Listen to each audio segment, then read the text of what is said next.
Welcome back to another episode of Cooking with Carmine. In this episode, we're going to be making chicken Julianna. Well, I have already sauteed the chicken breasts and have them put them on the side. We're going to start by adding a little butter to the pan.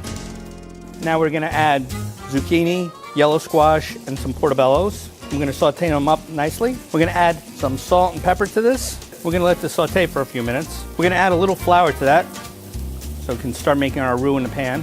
Now we're going to deglaze the pan with some brandy. You're going to want to pull away, add the brandy, cook out some of that alcohol.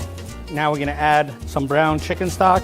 We're going to let this cook down. So we're going to add our chicken back into the sauce. Now we're going to finish our sauce with some heavy cream.